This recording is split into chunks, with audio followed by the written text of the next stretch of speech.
छोड़ सतगुरु रामपाल जी परमेश्वर जी की जय हो।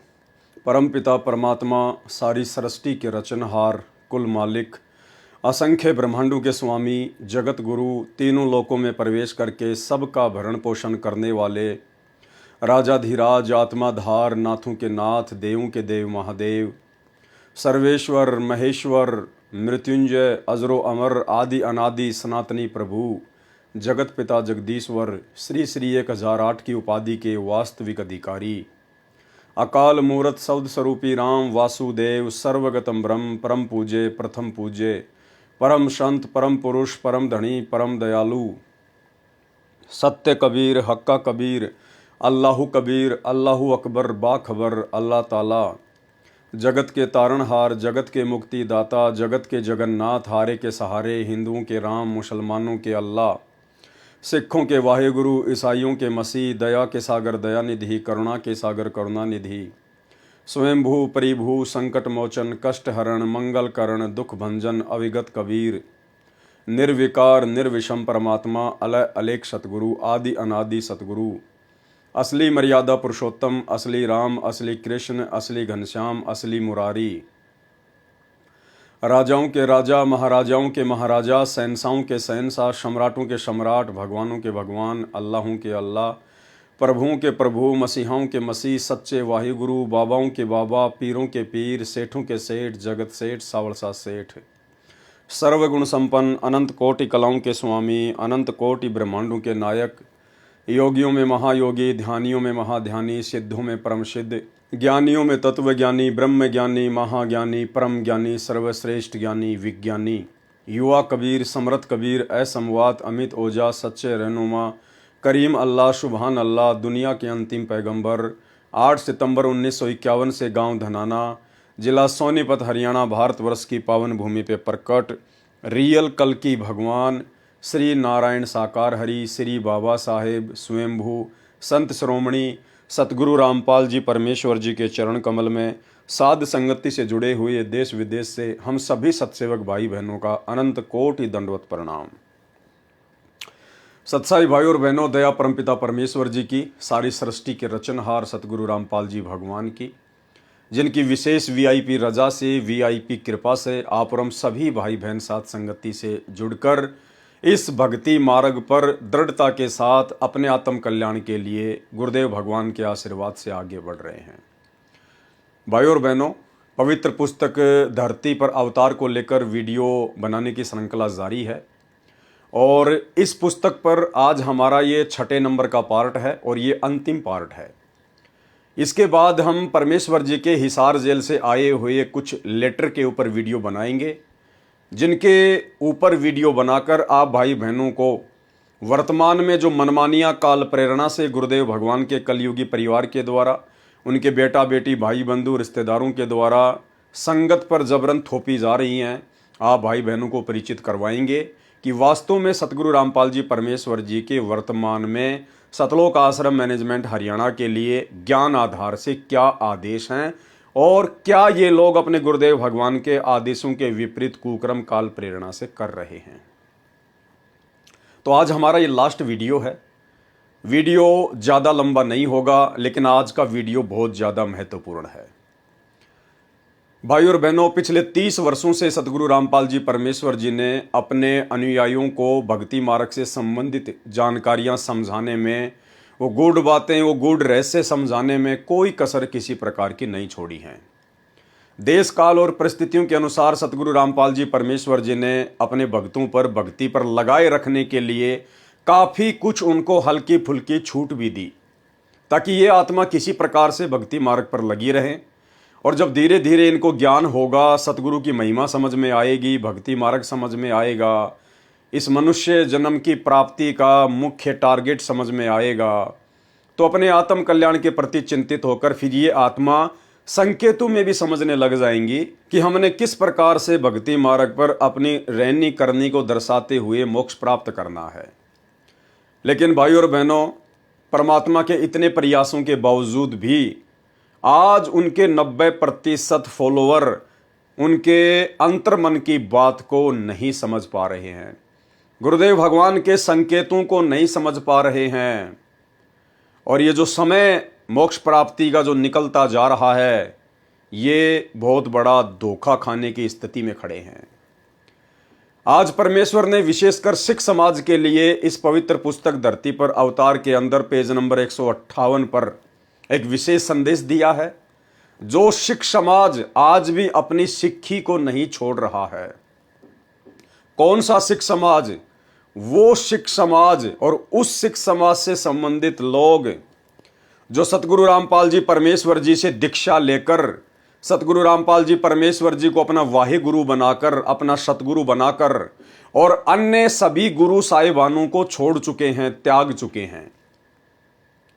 सतगुरु रामपाल जी से उपदेश लेने के बावजूद व्यक्ति मानव धर्मी बन जाता है, वो सतगुरु रामपाल जी का शिष्य बन जाता है। फिर वो ना ही तो गुरु गोविंद सिंह जी का फॉलोवर रहता है, ना वो नानक जी का फॉलोवर रहता है, ना वो तेग बहादुर जी का फॉलोवर रहता है। और यदि कोई नादान व्यक्ति दो नावों की सवारी करता है, जैसे सिख समाज से होने के बावजूद सतगुरु रामपाल जी परमेश्वर जी को भी अपना सतगुरु धारण कर लिया और दूसरी तरफ सिख समाज की भी परंपराओं को निभा रहा है, तो उस व्यक्ति की हालत तो धोबी के कुत्ते वाली होती है, ना घर का ना घाट का। संत रामपाल जी से दीक्षा लेकर ना तो वो व्यक्ति पूर्णतया सिख समाज का सिख रहा और उस सिख समाज की उन पुरानी परंपराओं को ना त्याग कर, ना छोड़कर और वर्तमान में ना उपदेश लेने के बाद वो सही प्रकार से सतगुरु रामपाल जी भगवान का शिष्य बना, तो उसकी स्थिति तो धोबी के कुत्ते वाली है। तो आज जिन जिन भगत भाइयों की स्थिति धोबी के कुत्ते वाली है, यानी जो मेरे खुद के गुरु भगत भाई हैं, जो संत रामपाल जी के शिष्य भी हैं और सिख समाज की उन परंपराओं को भी निर्वाह कर रहे हैं, ढो रहे हैं, आज का वीडियो विशेषकर उन्हीं आत्माओं को डेडिकेट है। और अब वो समय निकल चुका है कि परमेश्वर आप जी को पुचकार पुचकार के, सहला सहला के भक्ति मार्ग पर लगाएंगे। अब ये फाइनल स्टेज का समय है, फाइनल स्टेज आ चुकी है। अब यहाँ किसी के साथ कोई यारी दोस्ती रिश्तेदारी सतगुरु रामपाल जी भगवान निभाने वाले नहीं हैं। उन्होंने जो कुछ अपने भक्ति मार्ग के विषय में, आत्म कल्याण के विषय में बताना था, खुलकर बता दिया। और यदि अब आप पूर्णतया अपने गुरुदेव भगवान के प्रति समर्पित होकर भक्ति नहीं करेंगे, तो भाई धोबी के कुत्ते वाली स्थिति से आपको फिर कोई बाहर नहीं निकाल सकता। तो आज का वीडियो उन भगत भाई बहनों के लिए जो ना तो असल में सिख हैं और ना असल में सतगुरु के शिष्य हैं। भाई और बहनों, जब हम नाम दीक्षा प्राप्त करते हैं, विशेषकर सतनाम की नाम दीक्षा जो कि 2 मंत्र का है, उसके बाद गुरुदेव भगवान हमें कुछ नियम बताते हैं, 34-35 नियम बताते हैं सतनाम की दीक्षा में। और उस समय गुरुदेव भगवान हमें मर्यादाओं का एक पर्चा देते हैं, हमें मर्यादाओं का एक पर्चा भी देते हैं जिसमें 35 नियम लिखे होते हैं।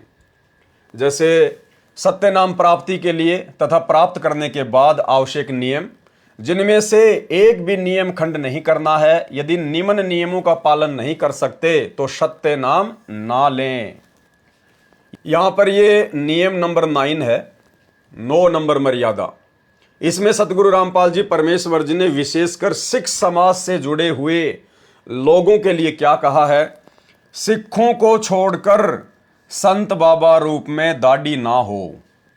क्या लिखा है कि सिखों को छोड़कर और संत और बाबा रूप में मेरे फॉलोवर दाढ़ी वाड़ी, लंबे लंबे बाल वगैरह, पगड़ी वगड़ी वगैरह नहीं रख सकते हैं। यह सतगुरु रामपाल जी का आदेश है, उनका वचन है, उनका नियम है। लेकिन इस 9 नंबर नियम को भाई और बहनों, तमाम सिख लोगों ने जो सतगुरु से दीक्षा प्राप्त कर चुके हैं, उन्होंने इस नियम को उल्टे रूप में ले लिया।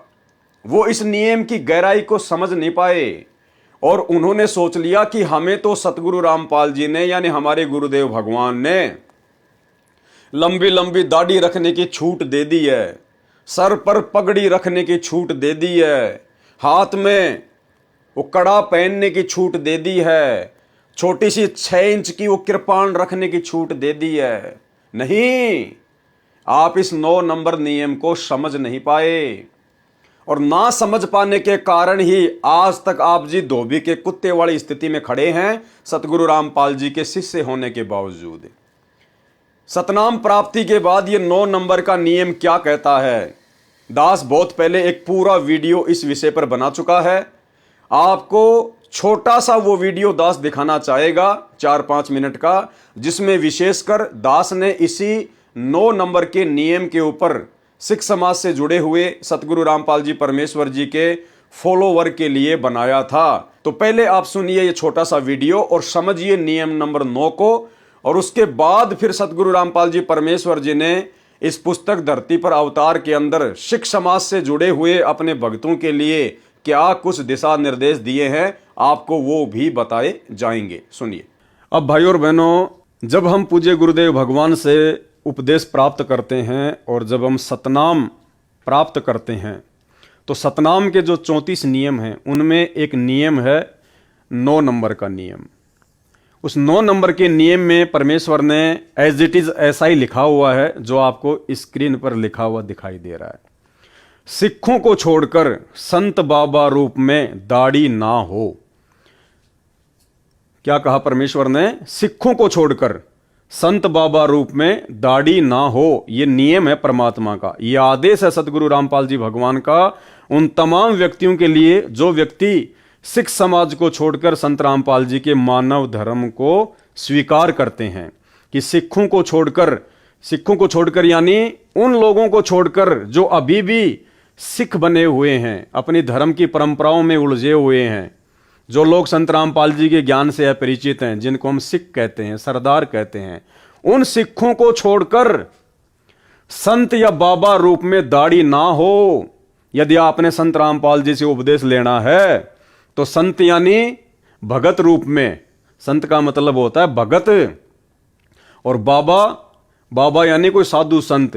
तो संत रामपाल जी का ज्ञान समझने के बाद में यदि कोई उपदेश लेना चाहेगा और पहले यदि वो बाबा था, लाल कपड़े पहनता था, या पहले वो सरदार था, गुरुद्वारों में पाठी था, जो भी था, पहले जो बाबा रूप में था, जो साधु रूप में था, तो उसको अपनी साधुता छोड़नी पड़ेगी।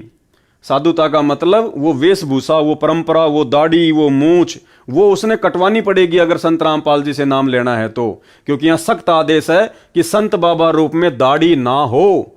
तो संत रूप यानी भगत रूप में, यानी जब आप संत रामपाल जी से उपदेश ले लेते हैं तो आप जी संत बन जाते हैं, भगत बन जाते हैं।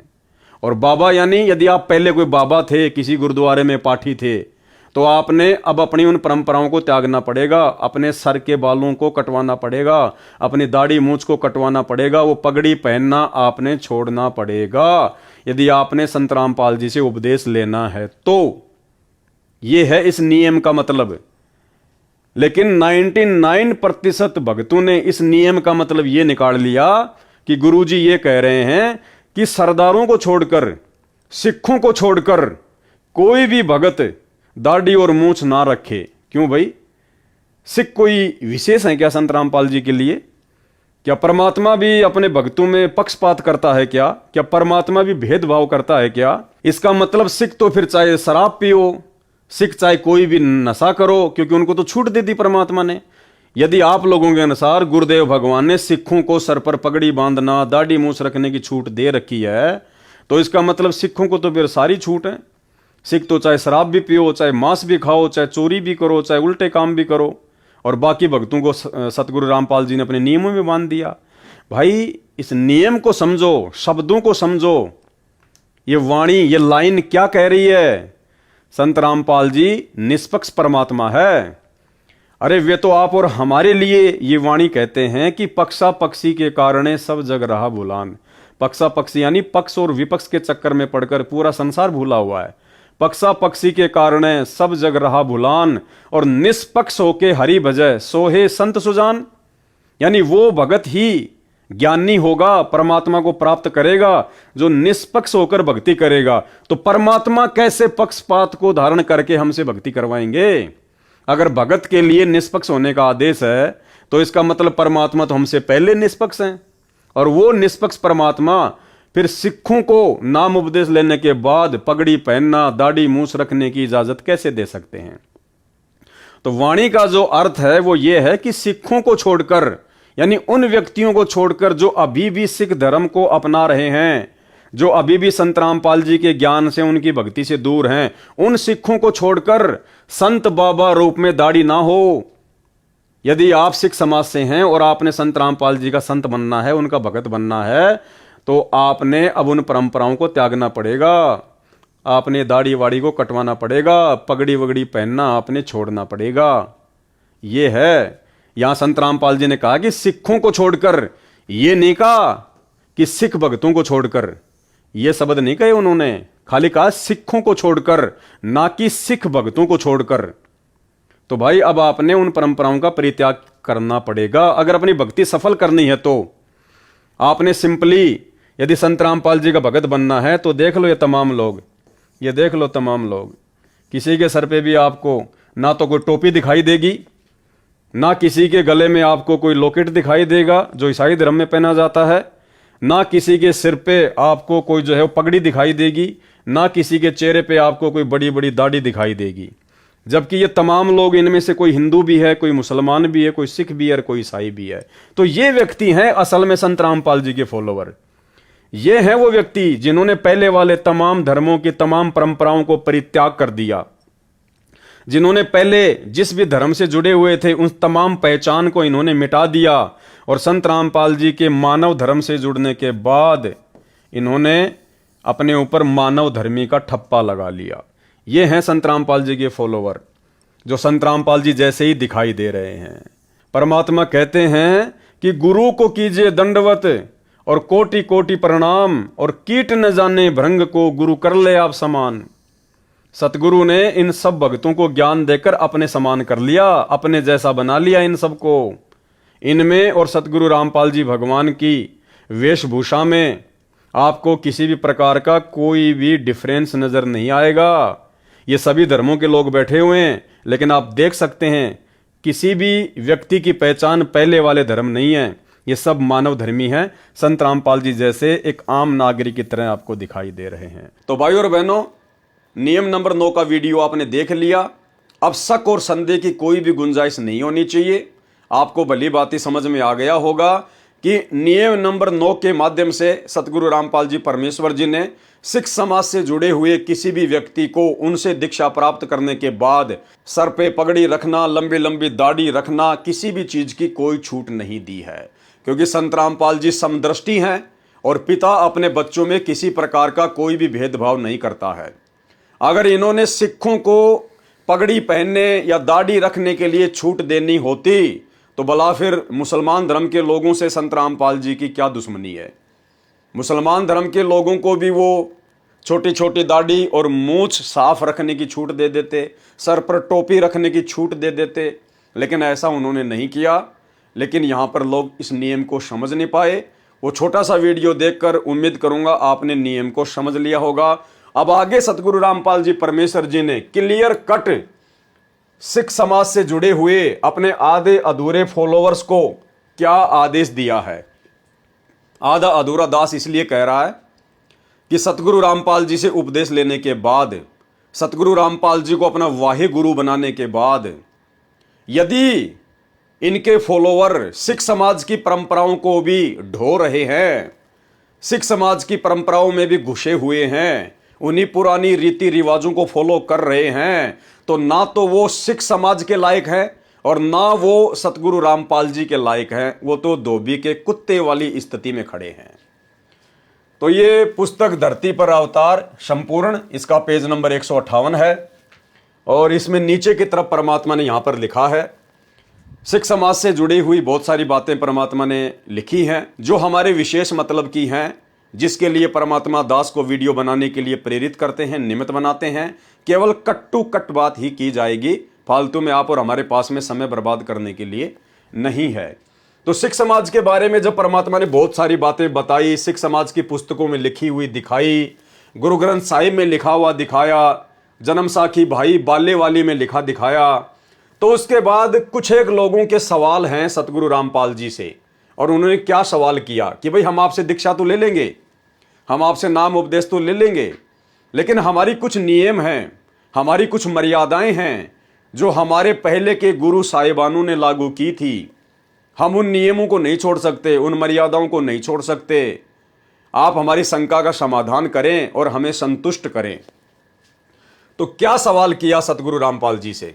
प्रश्न, एक सच्चे सिख के लिए 5 चीज अनिवार्य हैं। कौन सी? केस, केस यानी लंबे लंबे बाल रखना। कंघा यानी उन बालों को संवारने के लिए कोम्ब रखना। कच्छा यानी घुटने तक का एक ढीला ढाला कच्छा पहनना। कड़ा यानी हाथ में गोल गोल स्टील का, लोहे का, जैसा भी है वो कड़ा पहनना। कृपाण यानी तलवार। इस विषय में आपके क्या विचार हैं? सतगुरु रामपाल जी से पूछा गया है कि ये हमारे धर्म की कुछ परंपराएं हैं, इस विषय में आप जी हमें किस प्रकार से संतुष्ट करना चाहेंगे? क्या आप जी से उपदेश लेने के बाद, आप सतगुरु रामपाल जी को अपना सतगुरु धारण करने के बाद, अपना वाहे गुरु बनाने के बाद, क्या ये चीजें हमें पहननी आवश्यक हैं? उत्तर दिया सतगुरु रामपाल जी परमेश्वर जी ने संत रामपाल दास का।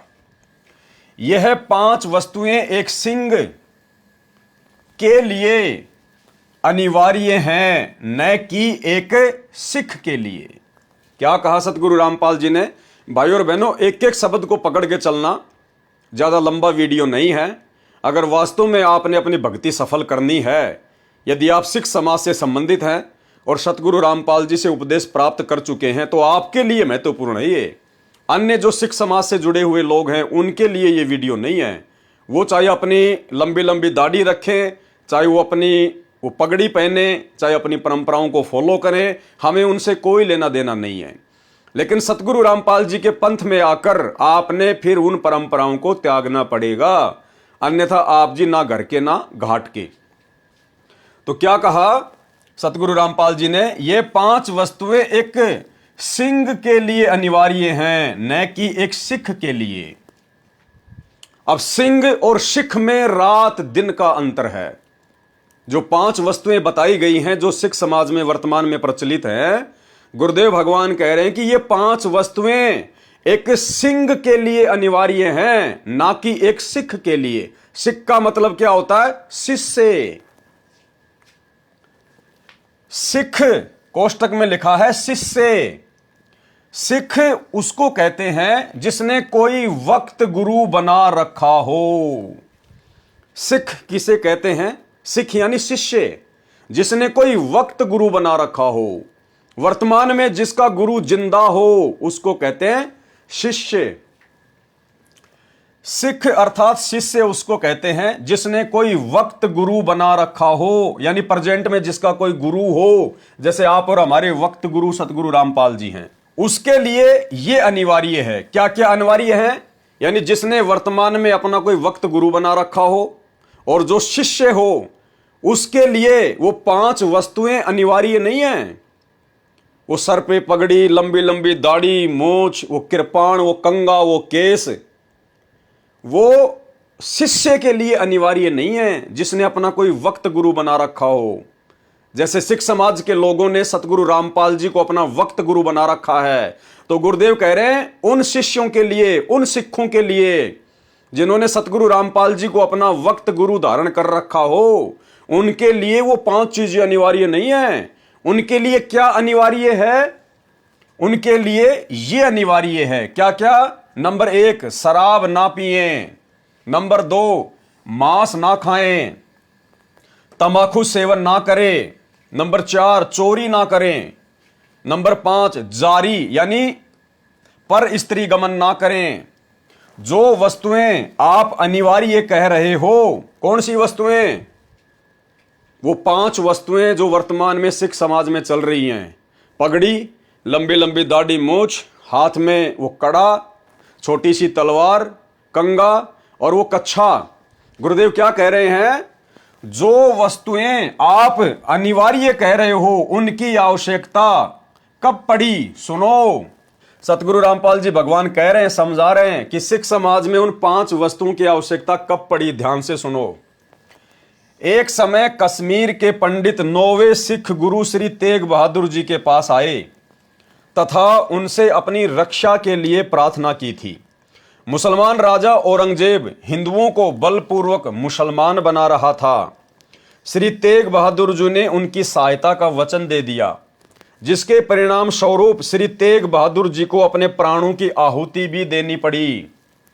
उनके पश्चात उनके सूरवीर पुत्र श्री गोविंद राय जी सिख गद्दी पर 10वें सिख गुरुजी के रूप में उत्तराधिकारी हुए।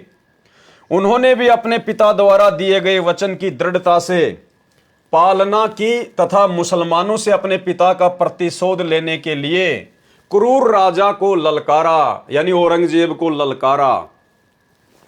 उसके लिए श्री गोविंद सिंह जी ने लड़ाकू सूरवीर सिखों का चुनाव किया तथा उनको सिंह की उपमा दी गई। सिंह कौन है?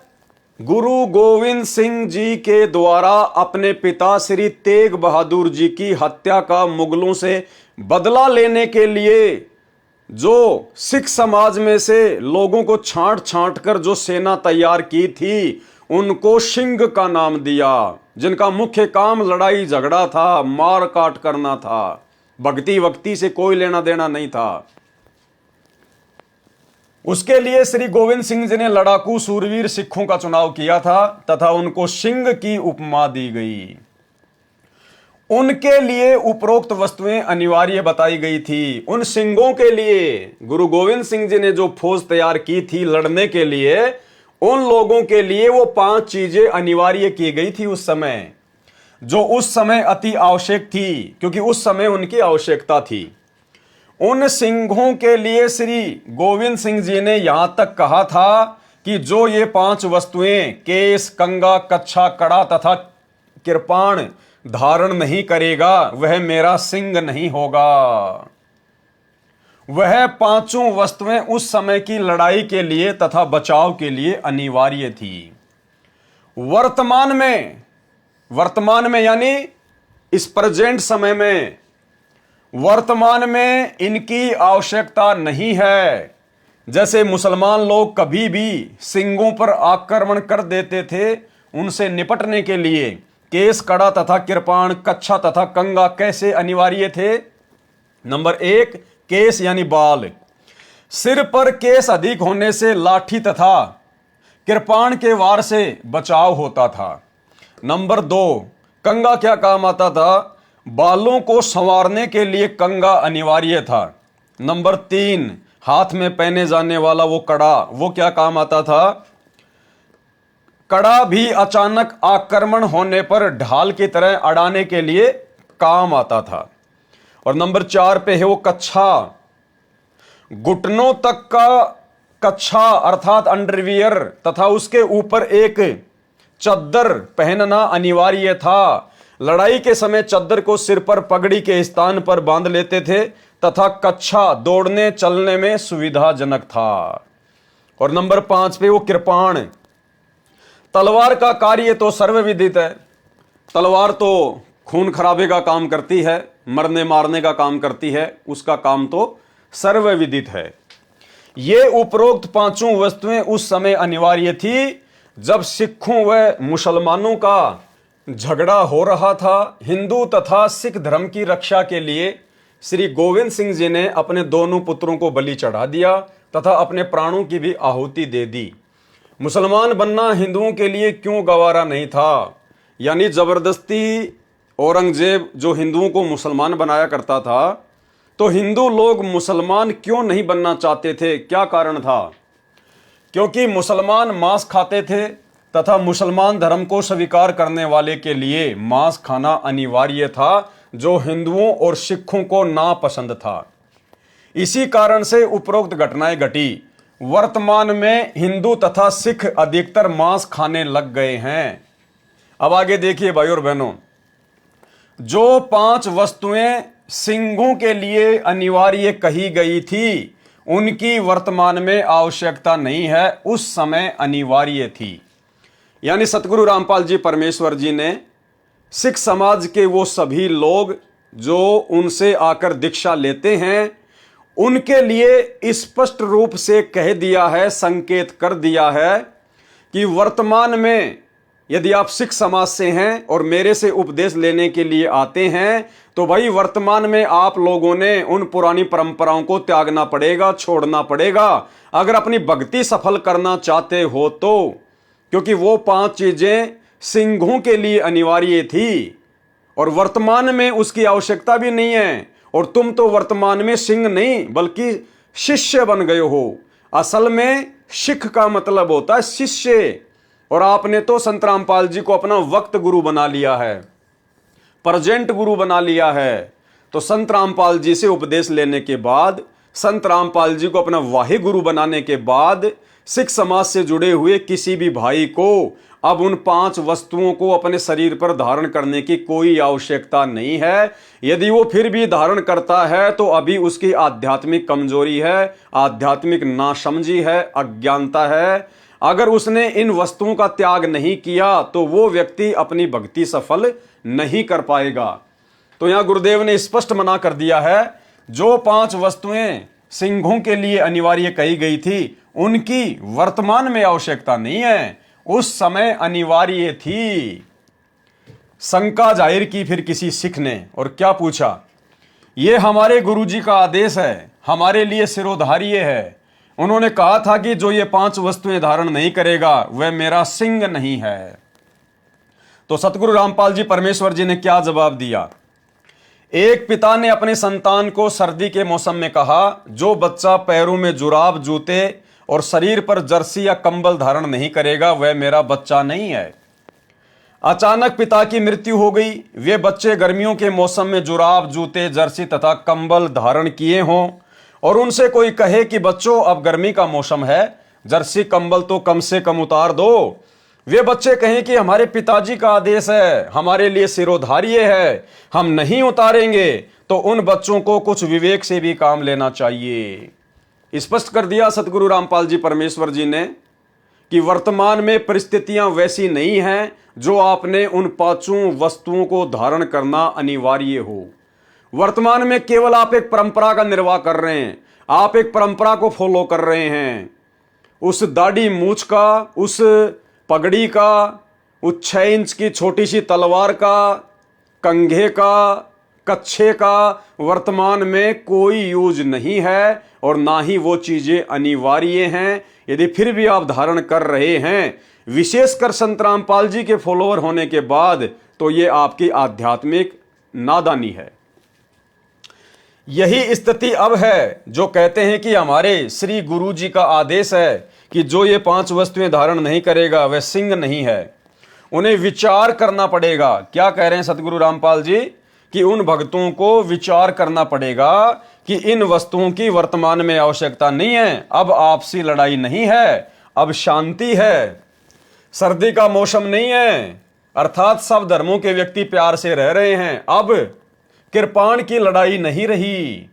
आजकल लड़ाइयां भी हाई टेक्निक हथियारों से होती है, जैविक हथियारों से होती है, मिसाइलों से होती है। आजकल लड़ाई में वो तलवारें काम नहीं ली जाती हैं। केस तथा कड़े से भी कोई बचाव वर्तमान की लड़ाई में नहीं है। अब सामने वाला AK-47 से गोली मारेगा तो भाई कैसे तो आपकी वो तलवार आपका बचाव कर लेगी, कैसे वो कड़ा आपका बचाव करेगा, कैसे आपकी वो पगड़ी आपका बचाव करेगी। केस तथा कड़े से भी कोई बचाव वर्तमान की लड़ाई में नहीं है। पहले जो कृपाण होती थी वो 3-4 फुट की लंबी होती थी। वर्तमान के सिंह 6 इंच की छुर्री नुमा कृपाण लटकाकर सिंह बने हैं। यह केवल परंपरा बनकर रह गई। क्या कह रहे हैं सतगुरु रामपाल जी? जो लोग सिख समाज से संबंधित हैं, सतगुरु रामपाल जी से उपदेश प्राप्त कर चुके हैं और अपनी उन पुरानी परंपराओं को नहीं त्याग रहे हैं, 2 नावों की सवारी कर रहे हैं, ना घर के ना घाट के, उन लोगों को ध्यान से यह बात समझनी चाहिए, यह केवल परंपरा बनकर रह गई है, केवल एक रिवाज बन के रह गया, परंपरा बन के रह गई। और गुरुदेव भगवान संध्या आरती में कहते हैं, छोड़ देने पछलियों की रीत सतगुरु तारेंगे। जब तक हम अपने उन पहले वालों की परंपराओं का परित्याग नहीं करेंगे तब तक हम मोक्ष प्राप्त नहीं कर पाएंगे। यह केवल परंपरा बनकर रह गई है। इसका समाधान बुद्धिमान मानव विवेक से करे। गुरुदेव ने कह दिया कि बच्चों अपनी कॉमन सेंस से भी थोड़ा बहुत काम लो। हर बात मैं तुम्हें कहूं उसकी उम्मीद ना करो, आप अपनी कॉमन सेंस का भी प्रयोग करो। फिर गुरुदेव क्या कह रहे हैं? अगर सतगुरु रामपाल जी परमेश्वर जी के द्वारा इस पुस्तक में इतना कुछ लिखने के बावजूद भी यदि सिख समाज का कोई व्यक्ति जो उनका फॉलोअर है और फिर भी यदि वो उन पुरानी परंपराओं के वजन को अपने सिर से नहीं उतार रहा है, उन्हीं परंपराओं में फंसा रहना चाहता है, तो सतगुरु रामपाल जी का क्या संदेश है उन लोगों के लिए। फिर भी कोई ना माने तो न माने, मुझ दास संत रामपाल दास का मात्र सुझाव है कि भाई मैंने जो कहना था वो कह दिया, आगे मानना ना मानना ये तुम्हारे अपने बुद्धि विवेक के ऊपर है। क्यों? क्योंकि काल के साथ सतगुरु रामपाल जी भगवान का एग्रीमेंट है कि परमात्मा आप नीचे जाना, अपना ज्ञान देना, भक्ति मार्ग से संबंधित बातें बताना, क्या अच्छा है क्या बुरा है, और जबरदस्ती आप किसी के साथ ना करना। यदि कोई आपकी बात मान के आपकी भक्ति पर लगा रहे तो वो आपका, अन्यथा उसको मेरे मुख में ही छोड़ देना। तो अगर यदि हमने सतगुरु रामपाल जी परमेश्वर जी की इन बातों को फॉलो नहीं किया, ये बातें विशेषकर उन लोगों के लिए है जो सिख समाज से संबंधित हैं। यदि उन भक्तों ने सतगुरु से उपदेश लेने के बावजूद भी वो दाढ़ी वाड़ी नहीं कटवाई, मूछे वाछे नहीं कटवाई, यदि वो पगड़ी अपने सिर से नहीं उतारी, वो कड़ा वगैरह, वो कंगा वगैरह, वो कृपाण वगैरह रखना नहीं छोड़ा, तो भाई आप जी जिंदगी में सतगुरु रामपाल जी परमेश्वर जी की भक्ति करते करते भी मोक्ष प्राप्ति नहीं कर सकते। ये चीजें सतगुरु रामपाल जी परमेश्वर जी के मार्ग में बाधक हैं, क्योंकि ये चीजें एक धर्म विशेष की वर्तमान में पहचान बन चुकी है। ये चीजें एक परंपरा के तहत हैं, और संत रामपाल जी के भक्ति मार्ग में ना तो कोई धर्म विशेष की पहचान चलेगी और ना ही परंपरागत कोई वस्तु चलेगी। यदि आपने भक्ति सफल करनी है तो आपने इन चीजों का परित्याग करना पड़ेगा। आपने लोक लाज को जड़ से समाप्त करना पड़ेगा। आपके रिश्तेदार क्या कहेंगे, आपके समाज के लोग क्या कहेंगे, ये आपने ज्ञान आधार से निर्णय लेना है। बाकी संत रामपाल जी के मार्ग में अब ये बकवाद बिल्कुल भी नहीं चलेगी। यदि आप एक सिख बनकर, एक शिष्य बनकर भक्ति करना चाहते हैं तो, और यदि आप सिंह बन के रहना चाहते हैं तो भाई फिर आपको संत रामपाल जी की भक्ति से कोई लेना देना नहीं होना चाहिए। अगर आपको सिंह बन के रहना है, अपनी उन परंपराओं को अपने शरीर पर धारण करके रहना है, काल के जाल में गधे कुत्ते सुअर बनते हुए जन्मना और मरना है, 84 लाख में जाना है, तो भाई फिर आप संत रामपाल जी की भक्ति को छोड़ दीजिए, क्योंकि ये मार्ग आपके लिए नहीं है। तो भाई और बहनों, बिल्कुल क्लियर कर दिया है सतगुरु रामपाल जी भगवान ने। हाथ कंगन को आरसी क्या, पढ़े लिखे को फारसी क्या। इससे पहले भी दास 1.5 घंटे का पूरा वीडियो इसी विषय पर बना चुका है कि सरदार तो पूरी दुनिया में एक ही है, और लगभग 1 मिलियन लोगों ने उस वीडियो को देखा। तो भाई और बहनों, दास को सतगुरु रामपाल जी परमेश्वर जी ने जिस विशेष सेवा के लिए वर्तमान में निमित्त बनाया है, उस सेवा के तहत दास ने आप जियों तक ये संदेशा पहुंचा दिया है। परमेश्वर ने खुद अपने कर कमलों से इस पवित्र पुस्तक धरती पर अवतार के ऊपर लिखा हुआ है। पेज नंबर 158 से 160 आंख फाड़ के देख लेना। गूगल पर भी आप जी को ये पुस्तक मिल जाएगी, धरती पर अवतार PDF अगर लिखकर सर्च करेंगे तो भाई और बहनों, आज के वीडियो में केवल इतना ही। आगे आप जियों को हिसार जेल से आए हुए 2016 और 17 के जो लेटर हैं, जो दास के पास में सुरक्षित हैं, जो सतगुरु रामपाल जी परमेश्वर जी ने हिसार जेल से भेजे थे, सतलोक आश्रम मैनेजमेंट हरियाणा जिन लेटरों को संगत में वायरल किया करता था, अब उन लेटर के ऊपर आप भाई बहनों को वीडियो बनाकर समझाया जाएगा। क्योंकि भाई और बहनों, आज से पहले हम यदि उन लेटर के ऊपर वीडियो बनाते तो हम उनके गूढ़ रहस्यों को, उनमें छुपे हुए संकेतों को नहीं समझ पाते। क्योंकि देखो, यदि परमात्मा आप और हम साथ संगत वालों के लिए, अपनी अच्छी आत्माओं के लिए अगर हिसार जेल से बाहर कोई संदेश भेजेंगे तो माध्यम क्या होगा? जो लोग उनसे मिलने के लिए जाते हैं। तो उन्हीं के माध्यम से परमात्मा ने वो लेटर भेजे, लेकिन उन लेटर में क्या संकेत है, क्या लिखा हुआ है, सतगुरुदेव भगवान के कलयुगी परिवार वाले नहीं समझ पाए और उन्होंने संगत में वायरल कर दिया, और वो लेटर हमारे हाथ में लगे। अब परमेश्वर की दया से जो बुद्धि गुरुदेव भगवान ने हमारी खोली है साथ संगत वालों की, अब हमें वो चीजें समझ में आ रही हैं कि परमेश्वर ने तो बहुत समय पहले ही खुलासे कर दिए थे। तो अब हम बड़ी आसानी से, क्योंकि परिस्थितियां अब हमारे हक में हैं, आज गुरुदेव भगवान ने आप और हमारे आत्म कल्याण के लिए हम सत्सेवकों पर विशेष रजा रखते हुए परमेश्वर ने ऐसी परिस्थितियां पैदा कर रखी हैं कि आज हम उनके प्रत्येक संकेत को बड़ी आसानी से समझ सकते हैं। तो भाई और बहनों, आगे परमात्मा दया करेंगे, दास आपको लाइव की सूचना दिन में दे देगा। व्हाट्सएप के ग्रुप में मैसेज डाल दिए जाएंगे और दास का जो फेसबुक पेज है पवन दास इज लाइव, इसके ऊपर भी दास मैसेज डाल दिया करेगा 24 घंटे पहले। तो आगे जो वीडियो बनेंगे आप जियों को पहले सूचित कर दिया जाएगा। और आज के वीडियो में केवल इतना ही। गुरुदेव भगवान हमें आज्ञा दें, इजाजत दें, आशीर्वाद दें। बंदी छोड़ सतगुरु रामपाल जी भगवान की जय हो।